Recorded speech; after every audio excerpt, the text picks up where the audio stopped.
Olha, a gente fala das pessoas dessa maneira, mas a gente tem que levar em conta que a educação que elas receberam desde criancinha é uma educação criminosa, deficiente por completo.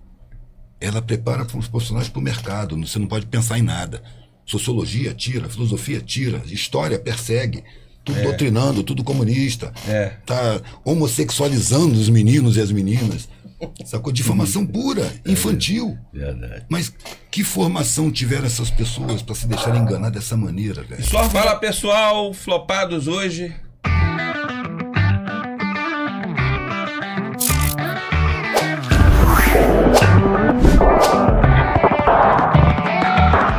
Venho com a presença de Adelino.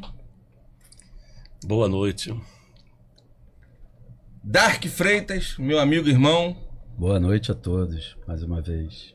E o nosso amigo artista de rua, eu ia chamar filósofo, Eduardo mas o pessoal Marinho, não gosta. apresentou pelo nome Eduardo e eu Marinho. não, né? Não, Eu não é pelo nome. Eduardo Marinho. Salve geral. Vamos no papo. Hoje o tema é bem liberado pra gente conversar, que no último programa que você teve aqui, nós falamos um pouco, e a capa no YouTube saiu algo relacionado a Cuba e tal, e recebemos assim uma enxurrada de haters. Eu li 3 só, porque aquilo é negativo, eu passei vazado. De ódio, né? Teve um até que me chamou de gordinho. Que tão puto. Pô, eu tenho 1,88, eu sou gordão, pô. Gordinho. Aí eu fiquei meio puto. Mas só esse que me agrediu, o resto não. O resto eu deixei passar. E eu tô vendo uma movimentação no mundo, muita bravata, muita... vou fazer acontecer. Eu gosto de chamar de Trump, porque Trump em inglês é pra parceiro, né? Não é Trump, né? Trump. O que você está achando dessa geopolítica internacional? Eu queria uma ideia lúcida sua. É difícil você falar disso, mano, sem você ir há centenas de anos atrás. Porque isso começou com a colonização, que criou povos que começaram a viver de parasitar outros povos. Eles tinham as melhores armas, né? Invadiram o mundo inteiro, no saque, na mão grande, no canhão, era descarado. Escravizando, violando, exterminando, estuprando, saqueando as riquezas, escravizando as populações pelo mundo inteiro, na maior cara dura. O mundo foi evoluindo e eles foram ficando mais sutis, foram diminuindo a grosseria. Mais sutis é até elogio para eles. Mas a agressividade, a ambição, o controle, o domínio, o saque continuou disfarçado. A escravidão continuou disfarçado. Você vê, a humanidade tem quantas centenas de milênios. Nunca tinha se falado em direitos humanos. Foi em 1950 que apareceu a ideia. Foi depois da Segunda Guerra Mundial. É um sinal dos tempos, velho. Vem como um conceito. Claro que é desprezado, não é obedecido, na época era ironizado. Pode botar aí na lei da ONU, ninguém cumpre mesmo, cada país tem suas leis.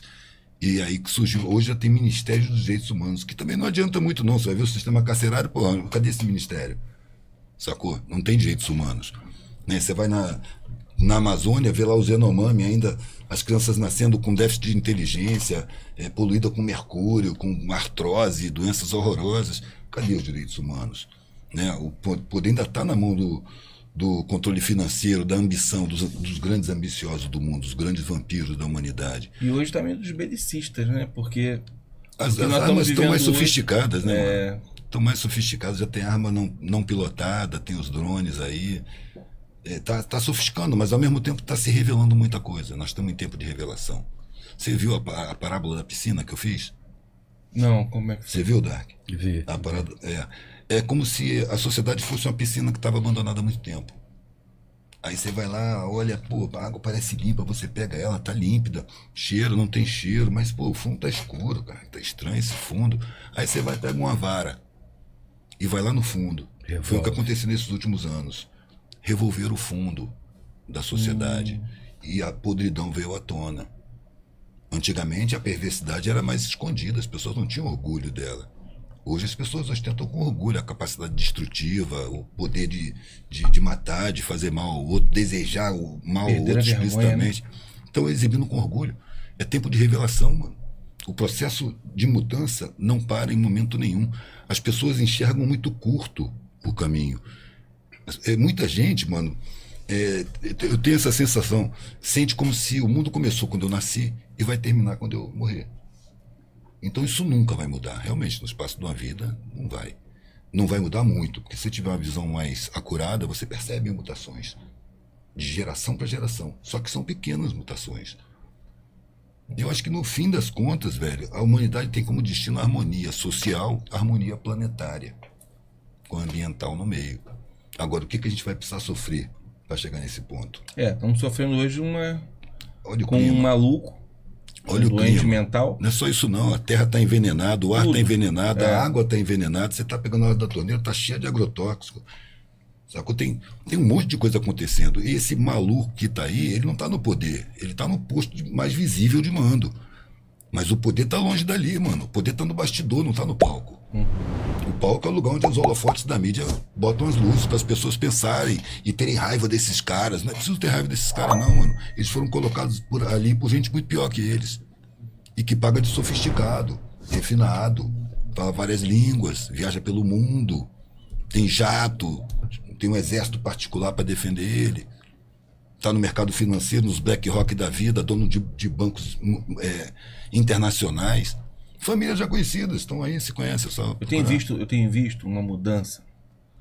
As pessoas elas vão numa espécie, Dark, de efeito manada dele. Elas vão de acordo com o que a grande mídia impõe para elas poderem observar. Um exemplo, guerra da Ucrânia com a Rússia. Todo mundo era pró-Ucrânia. A Ucrânia tem que vencer. Todo mundo que você conhece. Não. Tô falando da grande maioria ali. Aí tinha um grupo, era a Love, eu esqueci o nome do grupo, eu vou ver na internet. Que era um grupo paramilitar ucraniano nazista. Nazista. A Love, uma coisa dessa. Azov. Batalhão Azov. Batalhão Azov. Não, eles têm o culto ao nazismo lá. É, isso aí. E uma coisa assim, na cara, dura. Aí o mercado financeiro vai lá e promove esses caras que viviam meio escondidos, promove esses caras, esculacha com um governante que fazia negócio com a Rússia, exportação e importação, produz um movimento, derruba o cara. Isso aí. E bota um cara na cabeça desse batalhão, na cabeça do comando de um país que começou a falar em pureza racial, proibiu o russo, proibiu a cultura russa, mano. Milhões de pessoas lá dentro que são russos, que falam russo, proibiram de falar o russo. Esse cara derrubado tinha acabado de fazer um acordo, né? Um acordo para viverem pacificamente lá, a Ucrânia. Não, mas o que interessava ali era a guerra. O que ia dar grana é a guerra. Aí eles lucram com a guerra, com a destruição, porque eles vendem as armas, ou então acorrentam os países com dívidas, e depois eles lucram na reconstrução, na reposição das coisas. Vão lá com as empresas deles lucrar também. Aí voltando. Mas isso é só uma face da moeda, a coisa é mais profunda. Aí esse batalhão Azov, né? Azov, que era nazista, eu achei aquilo abominável. Falei, porra, não existe. E assim, tão descarado, como você falou, perderam a vergonha. E foram dizimados.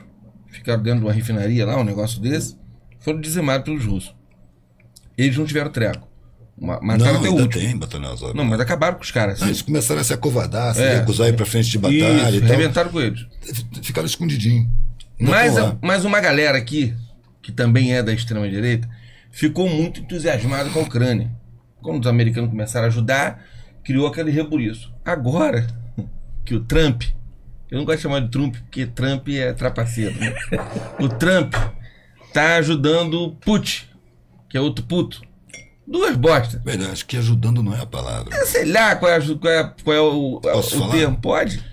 Ele percebeu que a Rússia tem um exército, uma capacidade bélica, uma logística maior que a dele. É um valentão de escola, velho. Tá pisando nos amigos, nos aliados. Já não chamo mais o primeiro-ministro do Canadá de primeiro-ministro. Agora ele é governador no estado. Eu quero o canal do Panamá, eu vou entrar lá. Eu compro a Groenlândia. Tá atacando só os amigos, mano. A Dinamarca nunca teve problema com os Estados Unidos, é submissa.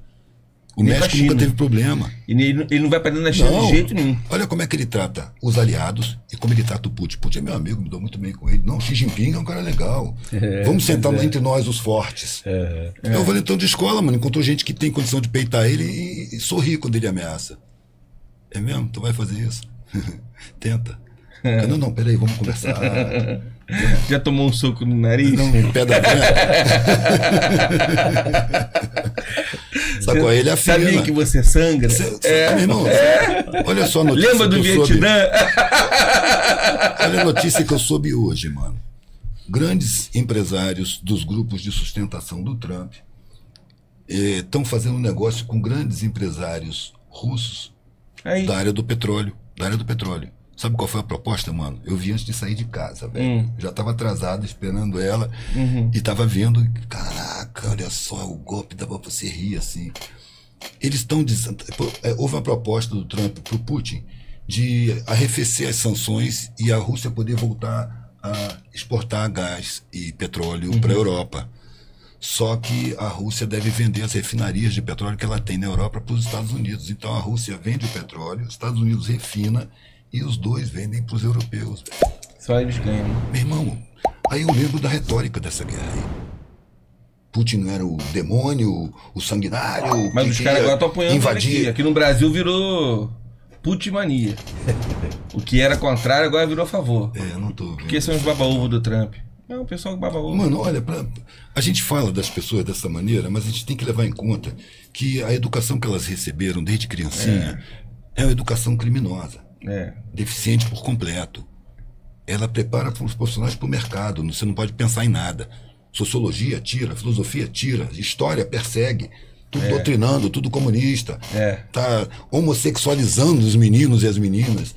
Sacou? Difamação pura, infantil. Verdade. Mas que formação tiveram essas pessoas para se deixarem enganar dessa maneira, velho? E só argumento raso. E imagina, nego fica sem entender, uai. Agora a Rússia e os Estados Unidos estão fazendo um negócio na boa, vão os dois vender o petróleo russo para a Europa. Peraí, alguém me enganou aqui em algum lugar. Outro dia eu vi um cara. Não era para ser assim. E o que me espanta, velho, é as pessoas continuarem acreditando. Parece que tem medo de ver a realidade. Então se apega naquela realidade que ela acreditou fanaticamente e se vier dizer que não pode ser, não quero ver. E no máximo vai chegar aquela conclusão final, não quero mais saber de política. Aí se aliena. Aí não tem mais nada com isso, não sinto culpa por nada. Eu vi outro dia, só pra descontrair. Tá contraído? Eu tô contraído. Eu vi uma charge, aí tava o Capitão América, aí tava escrito assim: quem poderá deter o Capitão América? Aparece o maluco, Capitão Vietnã. Eu ri muito, cara. Mas você observou o detalhe, mano? De vietnamitas teve 1.500.000 mortos, calcula-se, por alto. E de estadunidenses não chegou a 80 mil. E eles perderam a guerra assim. É tipo Palestina e Israel. Mas por quê? Porque a população viu os caixões chegando no aeroporto coberto com a bandeira dos Estados Unidos e as famílias estavam no aeroporto para receber. E começaram a se revoltar.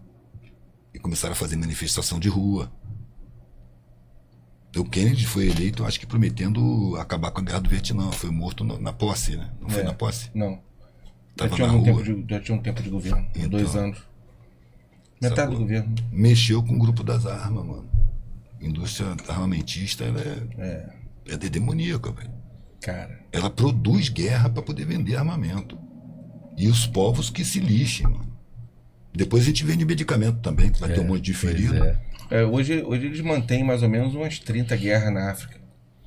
E a África tá dando um exemplo que você não tem nem noção, parceiro. Já ouviu falar em Burkina Faso? Já. Thomas Sankara? Não. Thomas Sankara foi de 83 a 87, se eu não me engano. Ele, com 34 anos, capitão, foi colocado na presidência depois de um golpe que derrubou um governo capacho da França. Depois de um ano, chamava Alto Volta. Tinha recém deixado de ser no norte da África ali. No miolo, debaixo do Níger, do Chad e do Mali. É por ali. E não tem litoral. Para chegar no litoral tem Togo, tem uns paizinhos fatiados, Costa do Marfim. É por ali. Sou bom em geografia. Que bom. Gosto. Esse cara fez uma revolução, ele é conhecido como Che Guevara. Eu tenho ele no Pensar, que o 7 saiu o 7. E vendo um desenho dele, ele que falou a frase: um militar sem consciência social é um criminoso em potencial. Não se dá consciência social nem para os militares nem para os civis. aqui no Brasil e em muitos países que se dizem democracia, né? Mas Burkina Faso, velho, mandou os franceses embora, mandou os estadunidenses embora, está produzindo arroz. Quando o Zaid falou que agora é Ibrahim Traoré que está na presidência, depois eu vou falar das coincidências desse cara. Ele está produzindo arroz. Quando o Trump falou, vou demolir o Zaid e vai parar de levar o arroz dos Estados Unidos, né, que ele comprava dos fazendeiros, vamos parar de levar, a África é um país é um continente de merda, Paraná. Ele falou essas barbaridades, ele gosta de falar essas ele coisas. gosta, não me lembro. Aí o Ibrahim Traoré falou assim, nós estamos com a produção de arroz aqui excessiva, então nós vamos oferecer arroz para os países em volta que estiverem precisando. Putz. Caraca. A revolução vem da África, mano. Ele botou os caras para fora e fechou com a China. Não sei se foi no mês passado, eles inauguraram uma fábrica da BYD e está produzindo carros elétricos dentro de Burkina Faso. Olha isso. E não foi chinês que veio, não, mano. Eles têm um acordo há muito tempo que passou sem a mídia ver. E eles mandaram estudantes de engenharia para a China e eles aprenderam na BYD a produzir o carro. E são engenheiros burkinenses que estão fazendo esses carros lá em Burkina Faso. Talvez deve ter alguma supervisão dos chineses.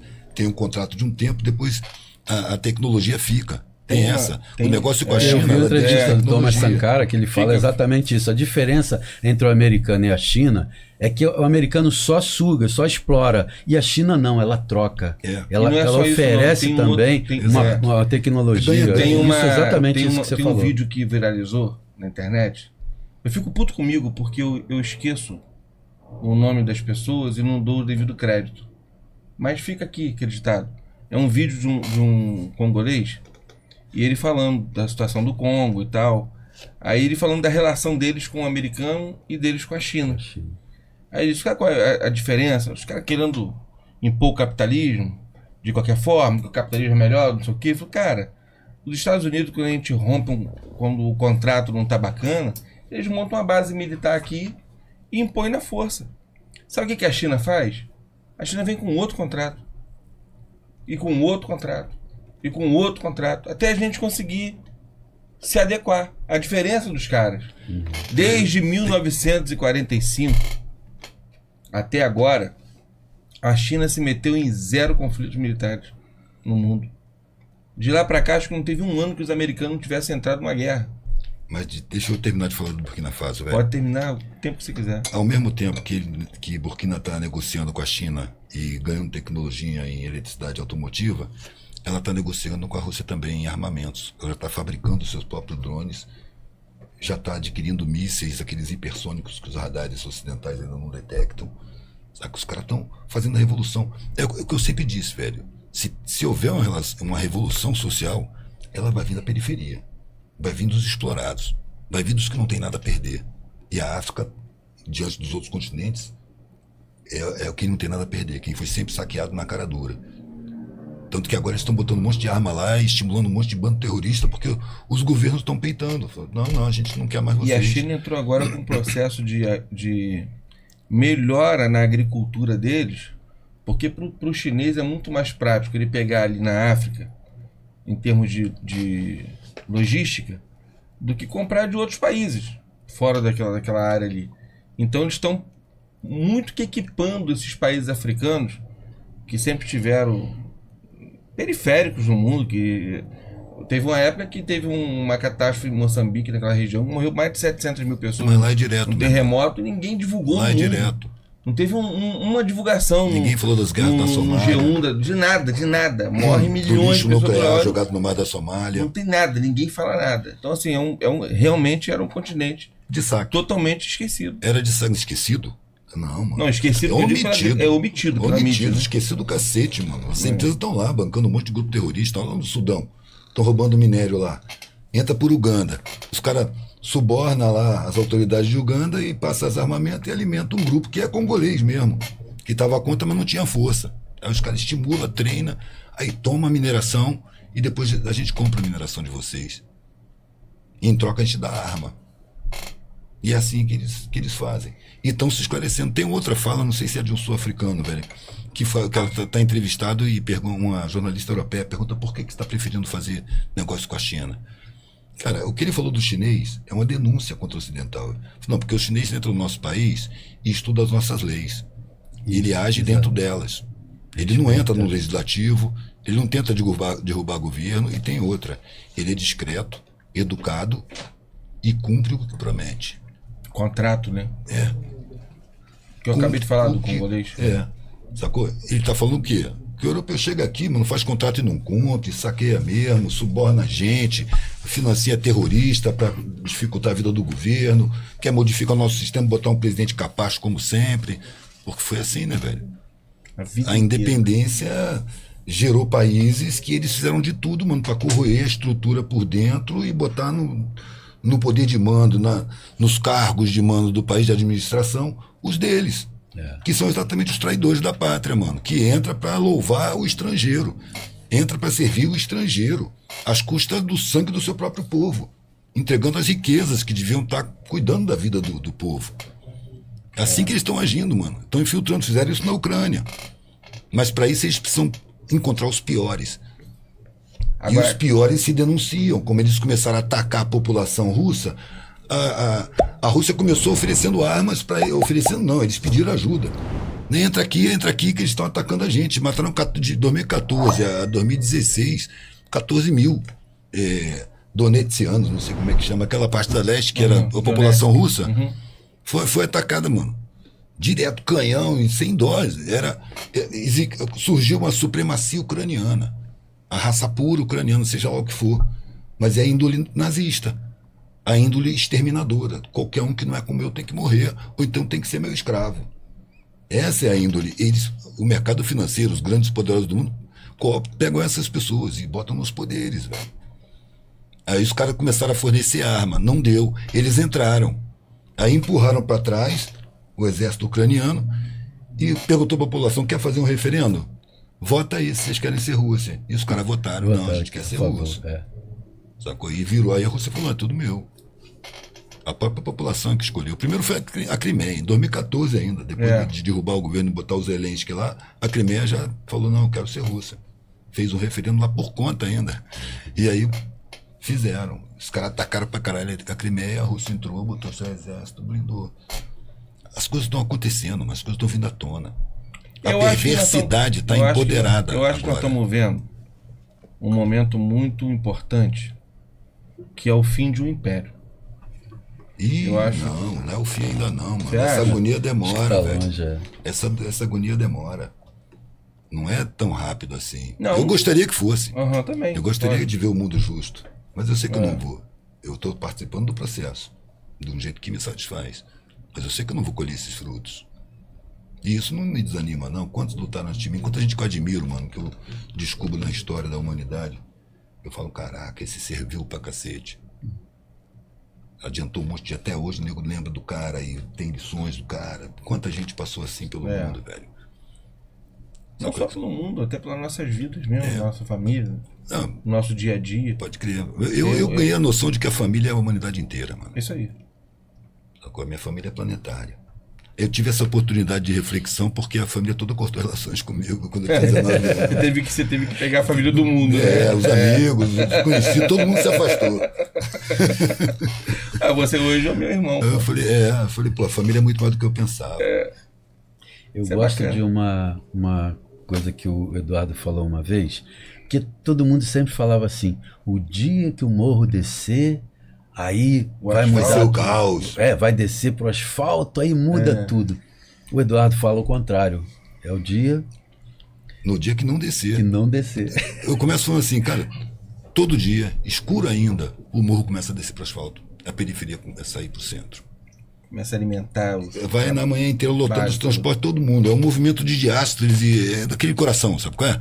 Todo mundo pro centro, fazer a sociedade funcionar e depois todo mundo para casa.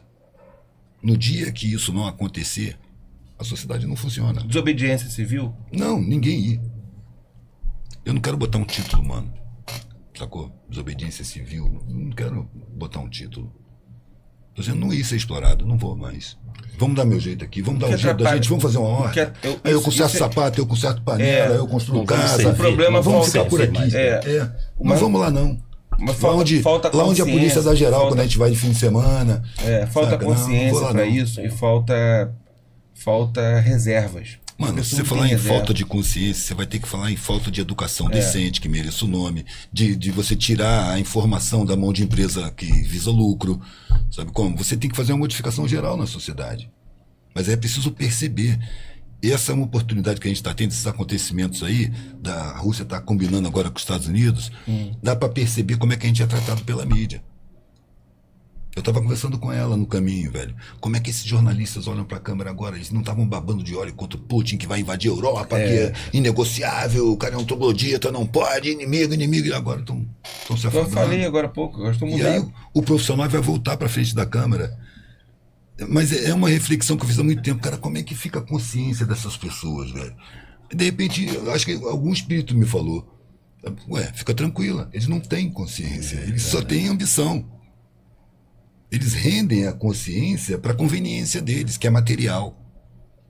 E não percebem que isso destrói a vida afetiva dele. Destrói o afeto, mano. Ele começa a desconfiar de todo mundo, ele começa a ficar arisco. Porque ele faz o mal, ele produz o mal. Então, inconscientemente, ele está sempre preparado para uma revanche qualquer que venha de qualquer lugar. Então, o cara está se aproximando dele, o que esse cara está querendo comigo? Perde contato com o afeto, mano. E ganha angústia. Daqui a pouco tá tomando um monte de remédio. Falando em compra empatia. Os afetos, né? Falando em empatia e essa coisa de afeto, o Adelino tem um estabelecimento, vou chamar de bar não. Tá. Um estabelecimento que é cultural, cara. É um mix. É arte, bar, bar e galeria. Multicultural. Fala um pouquinho, Adelino, como é que funciona? Então, comecei com vidraçaria, né? Em São Gonçalo, em 89. Morei em Santa Teresa e vim para o Rio, para São Gonçalo. Fugindo naturalmente de valores de aluguel e tal. Estava ficando difícil. Aí vim para São Gonçalo. E estou até hoje, 25 anos só no mesmo endereço onde o Eduardo esteve lá. E em 2020, eu já percebendo a deficiência da cidade em questão de livros, né? Que a cidade tem uma população superior a algumas capitais, mas não tem uma livraria de rua. E nem tem um sebo de livros. O programa alcança muito lugar. Isso. Aqui é São Gonçalo. Certo, São Rio Gonçalo. de Janeiro. São Gonçalo. Nós temos 1.200.000, 1.300.000 habitantes. Temos isso ainda porque alegam-se que nós perdemos muita gente mas tem. para outros lugares, mas temos. Porque o censo não entrou onde tem barricadas. Não. Né? Então, a partir dali, da vidraçaria, eu comecei a promover cursos de pintura, cursos de desenho, né? Artesanatos e tal. E isso foi evoluindo a ponto de 2020 eu sacar essa deficiência, que é a inexistência de um sebo de livros ou uma livraria, e nós criamos a estante comunitária em homenagem a Carolina Maria de Jesus, que é a autora negra brasileira mais traduzida e editada no mundo. Legal. São 16 idiomas e 40 países que já foi lido o livro dela, né? E por acaso hoje é o dia do aniversário dela, né? E aí a gente tem feito lá vários saraus, né, promovendo os autores locais que até 2020 ninguém falava de autores locais de São Gonçalo. Nós temos nomes ali que vendem até no estrangeiro, mas ninguém falava de autores locais. Aí eu criei, logo na entrada da loja, 2 panos de vidro, onde eu exponho os livros dos autores e autoras gonçalenses, né? E vez ou outra a gente faz um sarau lá chamado Ponto Converso. Mas você trouxe alguma coisa hoje? Trouxe o quadro aqui do Eduardo. Eduardo tá bonito Quando ali. ele esteve... Ele conseguiu fazer sua barba e seu cabelo. Cara, ele me desenhou enquanto eu tava conversando, vendendo, expondo lá em Santa Teresa. É mesmo? Eu tava expondo na rua. E ele Mas ele tava com essa cara boa assim? Ou você fez velho. Não, na verdade, o quadro... Eu tava conversando, o quadro cara não foi é bom, eu que pintei. cara é bom. O quadro não foi eu que pintei. Ele levou, na ocasião que ele esteve lá na loja, né? Ele levou a gravura e eu só emoldurei. Legal. Você sabe que a rua é Rua Avenida aquilo lá. Avenida 18 do Forte. O nome é 18 do Forte, mano. Sabe quem foi? Essa aí é a revolta. Pô, olha, só em São Gonçalo para ter uma rua com esse nome. Já está apresentado. Mas aí, o propósito da estante... Bacana, é um presente. É um presente para ele. O propósito da estante é justamente uma tentativa de minimizar essa carência da cidade. E a gente só empresta e doa livros. E não é qualquer livro, né? Os livros chegam lá, doação também, e a gente seleciona pelo estado físico do livro, além do título, naturalmente, e só doa e empresta livros bons. Eu cheguei lá, parceiro, tinha 2 tonéis de livro na calçada. A barricada do livro. Aliás, eu queria chamar atenção para isso. É uma frase que passou batido aqui, mas que tem uma importância social enorme. O censo não vai onde tem barricada. Não, exatamente. Pensa nisso. Não vai. Pensa nisso. Então nós temos censo, ainda... Você acha que o crime não tem nada a ver com o Estado? O Estado não vai além da barricada. Além do serviço. O Estado não vai além da barricada. Não, ele vai. Quando interessa, sim. Mas o Estado está lá, as armas não chegam? Sim, tá. Sim. Isso aí. E as drogas chega, também. O poder econômico leva as drogas. Claro, também, né? O dinheiro sai. Eles sugam a periferia de todas as formas, né? Eles levam as drogas e armas para lá, porque muitas vezes aqueles garotos não têm condições de morar e de habitar sequer uma casa que tem o valor da arma. E ao mesmo tempo que é oferecido o risco, levado o risco lá para eles estão servindo o pessoal da Zona Sul. Que também rola tráfico. Só que é um funcionário que dá muito lucro e não tem nenhum direito. Se ele tomar um tiro, fica por isso mesmo. Sim. É o ideal capitalista, mano. Funcionário descartável. Caiu um, tem outro lá doido pra entrar. Como é que essas armas são encomendadas, velho? Em que língua? Cada uma de um país diferente. Isso.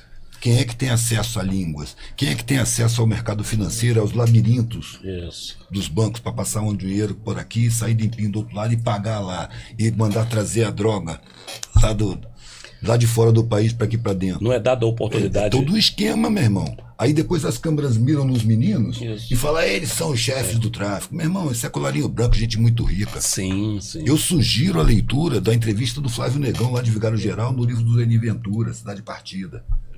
É alguma coisa de ficar em choque, mano. Porque ele fez a entrevista sem julgamento.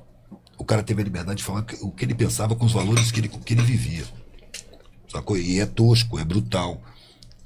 Sem que ele seja uma pessoa brutal. É um cara afetivo que tem seus códigos. Ele não admite tortura. Se é pra matar, mata logo. Sabe como? E ele mandava na parada. Flávio Negão dá a impressão que é um negão enorme, mas não era não, ele era pequenininho. Ele pegou o apelido quando nasceu, porque ele foi gêmeo com a menina que saiu mais clarinha. Então ele ficou sendo um negão. Ele tinha 1,60 m de altura. Saca? E ele faz um relato impressionante sobre a moral, a ética do crime. Existe moral e ética no crime, que é gente que está ali. Tem gente boa e gente ruim, velho. Tanto no crime, quanto na polícia, quanto nos hospitais, como nas escolas. Gente boa e gente ruim, mano. Não é a atividade que a sociedade impõe, não. Porque muita gente ou vai se conformar em carregar caixote, ser explorado, maltratado, humilhado, ou o cara vai querer consumir o que a publicidade está massacrando a cabeça dele, o afeto dele, para ter valor como gente. Tem que ter um cordão de ouro, tem que ter ostentar uma riqueza, tem uma camisa de marca. iPhone, o crime está ali assim. Segue a sua escola. A escola não foi preparada para instruir. A escola das periferias não é preparada para instruir, é preparada para formar mão de obra com baixa qualificação, com baixa compreensão das coisas, para ser explorado mesmo até o talo. Então, e aí o crime está lá fazendo assim, vem? Quer uma motona? Quer pegar uma mina linda? Quer andar com tênis novo? Quer ter roupa, andar becado, botar piscina dentro da sua casa, botar um ofurô, uma hidromassagem? Eu vou propor que a gente encerre esse programa para que a gente possa fazer um próximo programa. Vai ser um baque para muita gente. Para poder a gente dar continuidade, pode ser? Pode, claro. Flopado vai ficando aqui, mas vai voltar em breve. Não se preocupem não. Um abraço.